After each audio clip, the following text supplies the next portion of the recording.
know the summer was supposed to be this time that you rest, but you and I know that's not really what happens. So you should think about this spiritual renewal. Do you remember the Hot Wheels cars? So you get this track, you get it all set up, and then you have this little toll booth, and in the booth, by the way, if you have one of these in your house, you know I want to see it. I'm looking for it, okay? All right. It's got this little toll booth that you set in the middle of the track, and then inside it looks like a car wash. These spinning things are going on, right? And then the car comes down the track, and when it comes out the other side, it's a whole lot faster.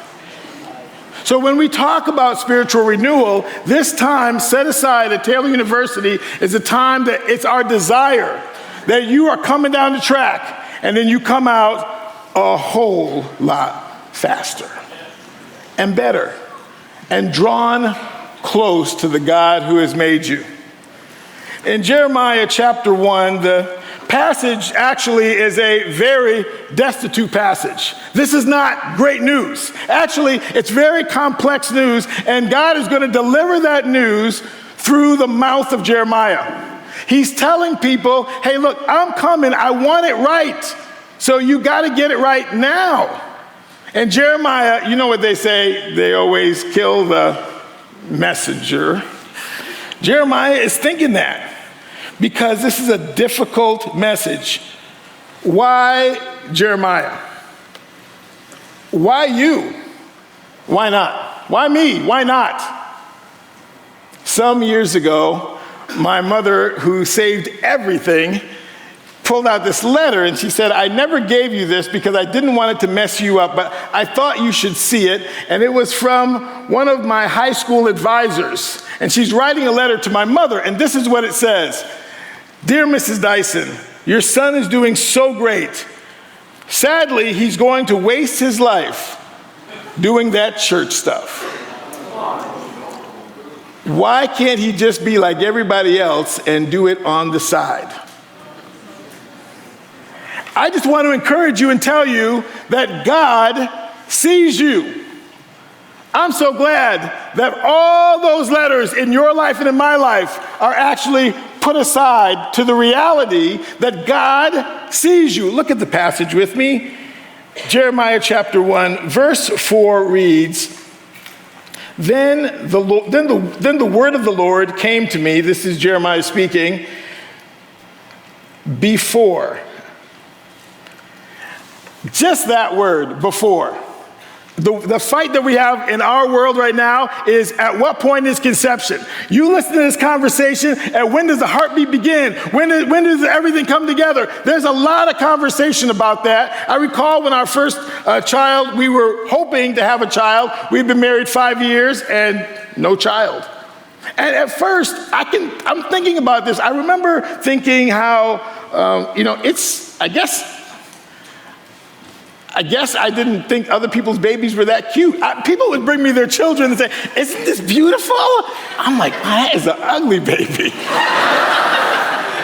And you get your own children, you think differently about it. But at the time, I'm just looking at other people's kids, and I'm thinking, I'm not so sure about this. And by the time 5 years had passed, we really weren't sure that we were going to have children, at least not naturally. And so in this conversation, this moment of thinking about this, we went to church one day, and old Herb is his name. Herb was a singer in the choir. And so we get out of church, we're standing, we're going down the flight of stairs like out here on our way out. And Herb looks at my wife, he looks at me, he looks back, he looks confused. He slaps me in the arm. He said, take her arm. He said, you would never let a woman who's pregnant go down the stairs like that. Hold on to her. Well, we kind of laughed because we had taken a pregnancy test the night before, and it was negative. But we get out in the car, it's just the two of us. We're like, this is kind of weird. Isn't that kind of weird? So, we decided we'll go back and take another pregnancy test, and sure enough, we were expecting.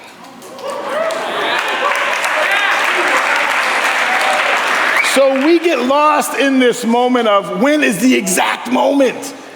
But I love this picture that God says, beyond the exact moment, I'm already there. So he says, before I formed you in the womb, I knew you.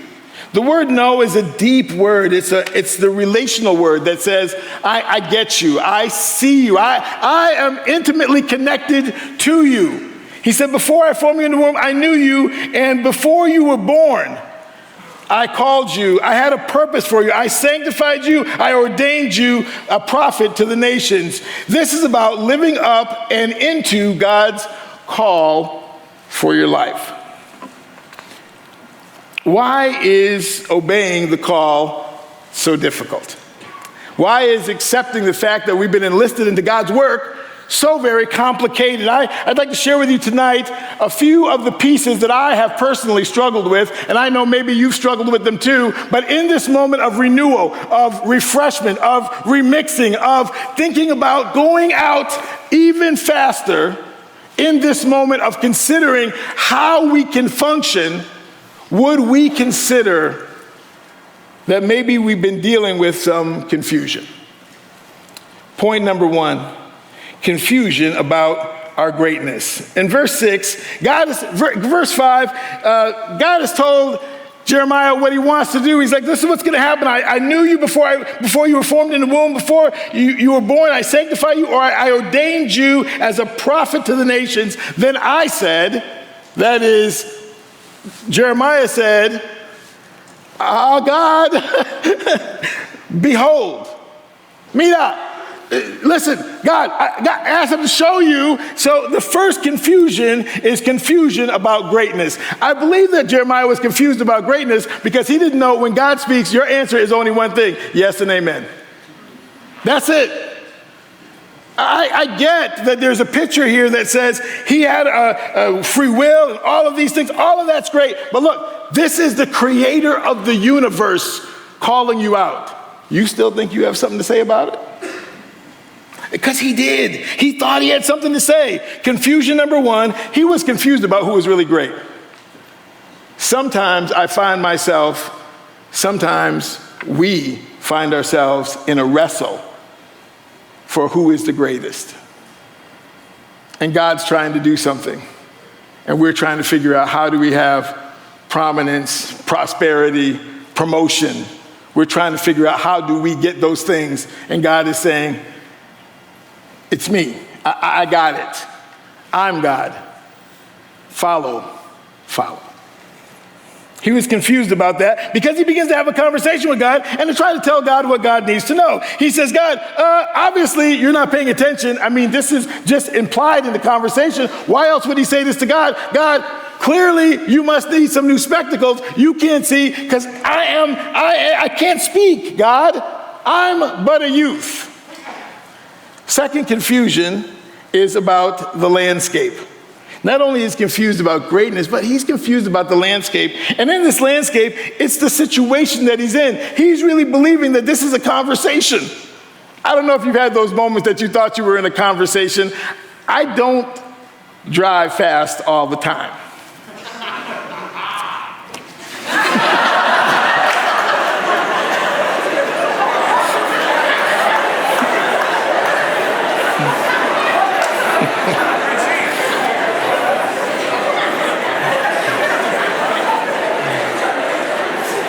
It's not altar call time yet. I don't drive fast all the time, but the thing is, one time driving fast, I'm going down the road, I'm just having a good time. It's not that I'm trying to drive fast, my foot's on the pedal, people are in the car with me, we're just having a good time. And actually, as the officer is passing, I'm thinking he's probably somebody I know, so I wave. When he tooted at me, I thought that was like, hey, got you. You're good. That's not exactly what happened. When he turned around, I was still confused because I thought, I don't really recognize him. And when he got up to the car and leaned in so kindly, he said, hello, do you know why I stopped you? I was confused. I didn't know. I didn't realize what was happening. Sometimes we get confused about the landscape. Like, for instance, sometimes we think that we're in a dangerous landscape when actually we're just where God needs us to be. I wonder if maybe you've been thinking that roommate that you've been having trouble with these last couple of days is the roommate you're supposed to run from, when actually maybe that's the person that God put in your life to change you, or for you to change them, or for together for you to become something amazing. I wonder if maybe the class that you're trying to figure out, why did I not drop this class? Maybe that's exactly the class that God would want you in. And sometimes we get confused about the landscape. We just don't know where we are. The third confusion is about the gifting. Because what he says to God is, I can't speak. I'm but a youth. And then the Lord speaks and says, do not say I am a youth, for you shall go to all to whom I send you, and whatever I command, you shall speak. I wonder if maybe you have some confusion about the gift that God has given you. Before going off to college, about 2-3 weeks before going off to college, some friends decided they wanted to just go hang out. Great, we went to an amusement park, and we were with a group of people, didn't drive. I drove my mom, okay, so all right. I drove my mom's car to their house, and then I left it there, and I drove in their car. And when we got to if you've ever been to an amusement park, at the end of the day, there's thousands of cars there unless you stay all night long, and then at the end of the night, there's nobody there, and we were like the last 4 cars to leave. And when we got back to the car, the person whose car it was had been drinking all night long. I was on my way to Bible school. I had to tell you, I was on my way to Bible school, and I remember thinking about this because it's not that I didn't know that they drank or that I was even trying to make a statement about drinking. It was just that, I really didn't realize that God had given me a call on my life, and that part of that call was to call things out. And one of the call things out point was, don't be an idiot and get in the car with somebody who's drinking. Just call it out. But I didn't. I got in the car, and I sat in the front seat, and I remember as we pulled out of the parking lot at a really high rate of speed, I leaned over to say something, and it was at that moment that they reminded me about whose car it was and where I was and what was going on. And I remember thinking, as we were driving down the road, crossing over 100 miles an hour, and I began to hear this sound, and it was the mailboxes from the side of the road. So we're on this road, and the side of the road were mailboxes. There was grass and dirt and then water. And so as we're driving down this road, clipping mailboxes, and I'm trying to talk to this person, and they drop their bottle. So they just reach down to get it. And I thought to myself, Gregory Dyson, don't you ever get confused about the gift that God has given you to be able to be responsible. Don't get confused about that. You know what to do. I'm thinking the sadness in my heart because I could see the abutment. In fact, I knew the abutment very well. It was one that was known in our area. I also ride motorcycle, and it was a place that motorcyclists get killed every single year because the corner has only got a 35-mile-an-hour sign, and it's a 20-mile-an-hour curve. So I'm thinking to myself, you know what? I got in this car and I got confused. How could I get confused? Hey, can I just say something to you? On our amazing campus, do not get confused about right and wrong. So some of us are going to get confused, and others of us are going to get more confused because we're going to go, silencio por favor. It's time to speak up. When stuff is wrong, say something about it. That's what God is calling Jeremiah up to. He said, you know what? We're not going to be quiet because stuff is wrong, and you got to say it. I know, because when I first started to just say a tiny, timid word about what was going on, I could tell I wasn't going to be like the most popular guy in the car. Prob's going to have to walk home that night. But I remember really having to pray because I had gotten confused about my gifting. Sometimes when you get confused about your gifting, can I tell you what happens? You stop speaking at times you need to speak up. You're in class, the professor asks you a question, you know the answer, you've been silent all the way, everyone in the class is silent, and when you answer, people go, oh man, why do they always have to answer everything? But maybe you're the only one that day who studied. I know that doesn't happen here. I'm not talking about here, I'm talking about life. There's a moment in your life where you just have to say, I do have something to say, and speak up with truth and love kindly. Share those things. Don't let your friends make bad mistakes. You know better than that. Don't wonder if somebody else is going to say it. When we were getting ready much later, to go back to school, we had a car that I had planned to sell, and we had this plan. We were going to save this money. We had this cool plan to get back to school, but things were moving a little slowly. And in the meantime, I was working like a monster. So I would say that was the hardest time of my life. I was working lots and lots and lots of hours. I would go to church. People would be like, ooh, Greg Dyson, Greg Dyson. Yeah, because, just see me in church. I was like Haley's Comet. I was so busy. I was always doing something, and I could always say, you know what, I would love to be there, but I'm just a little busy right now. I could never put it down. In fact, I remember thinking, maybe if I had all kinds of reasons why I was working so hard. I'm like, if I came from a different family, maybe then, I wouldn't have to work so hard. But I had a reason for everything about why I was working. And finally, this guy comes up to me. His name is Wayne. Oh, Wayne was so nice. He seemed like such a nice guy. He and his wife were taking me and my wife out a few times. Wayne seemed like a nice guy. Wayne came up. He said, hey, bro, can I just ask you a question? How long are you going to play with God? I'm like, man, we haven't even gotten to know. It's Greg Dyson, man. It's Greg Dyson. He's like, hey, I just want to know. I'm just asking you so I can know. How long are you going to play with God? Can I ask you that question tonight? If you're not being real about your faith in Christ, how long are you going to play with God? The small group that I had in college had a Marine in the group, and one night, he only led devotions one night, but I remember the night he led devotions because in that devotion time he just said, hey, you know what? You can play with sin, but finally, sin will play with you. I'm like, man, I'm feeling like I gotta make a decision about who I'm going to be, whether I'm going to actually live out this faith or not. I think you and me, we've got to just come to a place of realizing this is temporal. What we get to do here is limited. Like if there's something you got to do it, or not. But don't play with God. I was confused about my maturity. I kept thinking, when people get older, when they lose their hair and get their little beard on and all that, then, maybe then I can make more time for the things that need to be done. Oh, by the way, let's pause. Can I just ask, how many people here have learned at least 15, let's start lower. Who has learned 3 verses out of Colossians chapter 3? If you've learned 3 verses, would you please raise your hand? You learned 3 verses out of Colossians chapter 3? I know, you're thinking, are you going to get called like Blue did? Don't worry. It's good. 3 verses. 6 verses, keep your hand up. If you've learned 10 verses, stand up. 10 verses, stand up. Okay.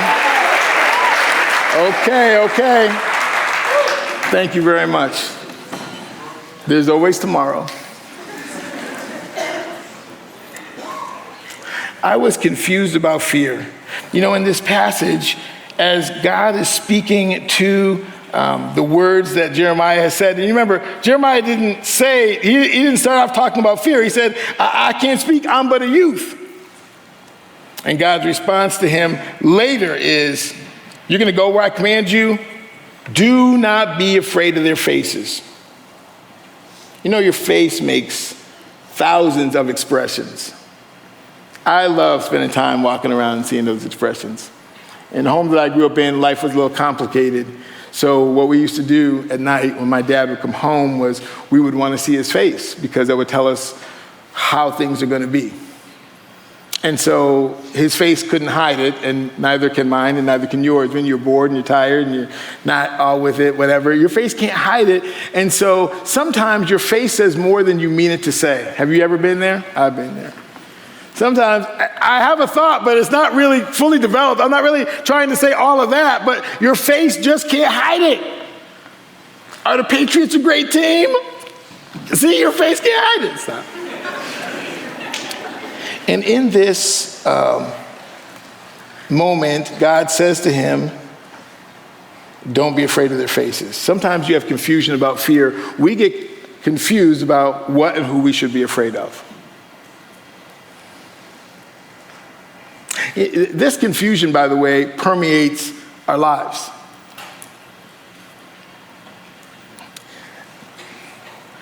One night, my wife and I were out. We used to have a little convertible. We're out, beautiful night. We're just out for a ride, and we stop at a gas station. And she says, "Hey, would you give me a Coke after you get done pumping the gas?" Sure. So I start to pump the gas, and I look over. This car pulls in, whole group of young guys in it. We don't quite look exactly the same, and they're really looking at me, and I'm really looking at them, and they're really looking at me. And at some point, I'm thinking, why do they keep looking at me? And I'm sure they're wondering, why do you keep looking at me? And at some point in this process, I could feel fear settling in my heart about what was happening. Listen carefully now. I'm not suggesting to you that things don't happen and that there aren't problems in this world. If we had more time tonight, I could tell you all mine. And maybe you could tell me all yours. But the reality is, fear is sometimes something that overwhelms us at inappropriate times. So here I am, pumping gas, getting afraid. My wife leans out of the car and says, "Hey, you know what? Actually, I don't really need a Coke. Why don't we just get on the road?" Now she's afraid too. So I'm like, I really have to deal with this thing. I mean, I'm in my town, I'm hanging out. These guys are over here, I'm over here. I don't know if there's a problem, but somehow I am already afraid. So I stop pumping gas. I walk over to those guys. I said, "Excuse me, can I ask you a personal question?" By this point, the other guys get out of the car, like I was asking them a personal question too. And when we were all standing there breathing each other's bad breath, I just said, "Hey, who painted this car? I love this paint job." They were like, "Man, I love the paint job too." All of a sudden, we were having a love fest. We were like having such a good time. We're just talking and chatting and talking about how many coats of paint and the pearl in it, and look at the pearl and all of these things. And at some point, I'm thinking, I gotta go. And as I turned to go, he grabbed my arm. He said, "Sir, have a good night." Hey, can I tell you something? There are many things to be afraid of, but be careful that you don't create your own fear. I was confused about the rescue. I got confused about what was going to rescue me, what was going to help me.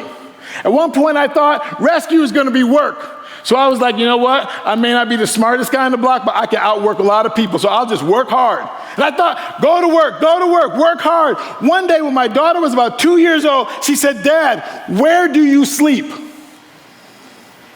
I said, I don't have time for silly questions. "No, Dad, I know where Mommy sleeps. I know where her bed is." But my daughter had never seen me with my eyes closed. I got confused about what was going to rescue me. I'm not suggesting to you, and by the way, some of us in this room are getting a 3.5 GPA and you ought to have a 4.0. Let's just talk. Let's talk for a minute. Now listen, if you're the 1.6 GPA, hang in there, you're going to make it. You are going to make it. But I want to talk to the 3.5ers for just a second who say, "I know that's better than most people, so I'm good. I don't have to work hard anymore. I can just coast it on." Why? I don't want to ride in the plane for somebody who just coasted to learn how to fly a plane. I don't want to get into a car that somebody designed it and they were kind of sleeping on the way. I don't want to do that, nor do I want to get into an aircraft that somebody has made when they were working 1,000,000 hours and could never rest because they didn't believe that there was a thing called a Sabbath and that you're supposed to work and rest. This is time for us to realize that the rescue doesn't come from hard work or laziness. God is the rescuer. And that's what God says to him in such a beautiful way. He says, "Hey, I see you. I know who you are. And he brings it to bear in such a powerful way. He says, look, I'm going to put my words in your mouth. You're wondering if you can speak. You're going to speak because I'm going to set you up to be able to do it. And God tells him, you're going, I'm sending, you're speaking. Don't be afraid. You're not alone. I'm with you. I am equipping you. But in that, we have to realize that we have a call on our lives. It's a call not to fear, and certainly not to confusion. It's a call to clarity. The question for tonight is a simple one. Do you know that God sees you? Do you know that he sees you? I don't mean just a little bit or kind of, sort of, or do you know that he sees you? In the game hide and seek, when you play with mean people, the game gets all messed up. You hide and they go home. And how you know the game is messed up is because even though you're hiding, you actually want to be found. Who doesn't want to be found? As we think about renewal, going out in strength and power, recognize that God sees you. He's not sleeping or hasn't forgotten you. He doesn't hope that you just do the God stuff on the side. He actually is ready for you to live it out for him today. Why don't you choose to do that?